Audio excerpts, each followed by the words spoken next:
Bonjour et bienvenue. Aujourd'hui, nous allons voir les verbes irréguliers au présent de l'indicatif. Unregelmäßige Verben.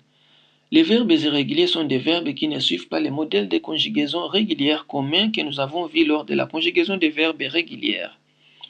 Les verbes irréguliers sont classés en trois catégories.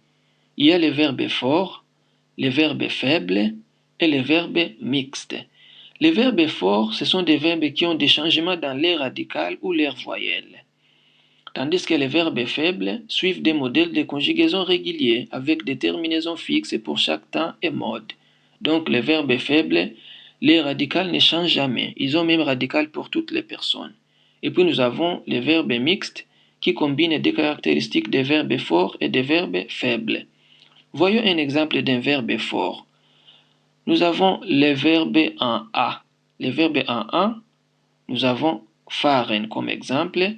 Fahren, ça veut dire conduire. Le verbe fahren se conjugue comme suit.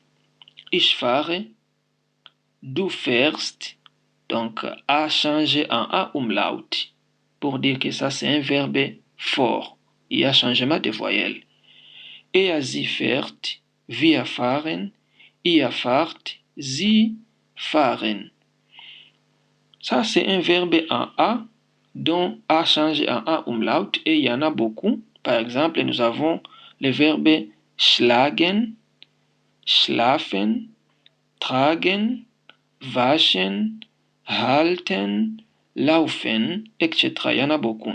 Tous ces verbes, ce sont des verbes en A qui se conjuguent de la même manière que le verbe fahren. Je donne un exemple d'un verbe en E. Donc, un verbe en E est changé en I. Par exemple, le verbe essen. Ça, c'est un verbe fort en E. Essen, ich esse, je mange. Du isst est changé en I. Du isst. Sie, es isst. Wir essen. Ihr esst. Sie essen. Il y en a beaucoup. Par exemple, le verbe helfen, c'est un verbe en E. Helfen. Gehen. Nehmen.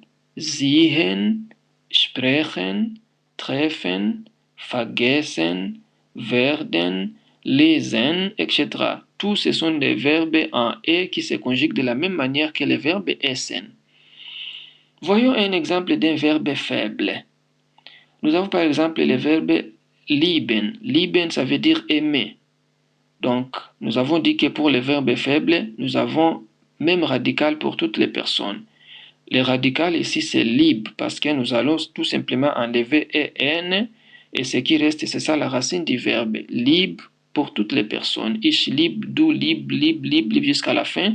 Et puis nous allons ajouter tout simplement les terminaisons du présent. Nous avons vu ça quand nous avons fait la conjugaison des verbes réguliers. Donc nous allons utiliser les mêmes terminaisons du présent. Pour ich, nous avons e.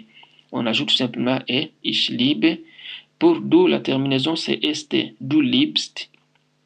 Sie, es, lieb, liebt. Wir lieben, ihr liebt, sie lieben. Un autre exemple est le verbe arbeiten. Mais avant de conjuguer ce verbe, voyons, quand le radical d'un verbe faible se termine par les consonnes M, N, D ou T, on doit intercaler un « et » entre le radical du verbe et la terminaison de la personne. Donc, comme le verbe arbeiten se termine par T, donc nous allons intercaler un « et » entre le radical et la terminaison. Ich arbeite, je travaille. Du arbeitest, on intercale « et » entre le radical arbeit et la terminaison st. Ich arbeitest, du arbeitest. Sie, es arbeitet. Wir arbeiten, ihr arbeitet, sie arbeiten.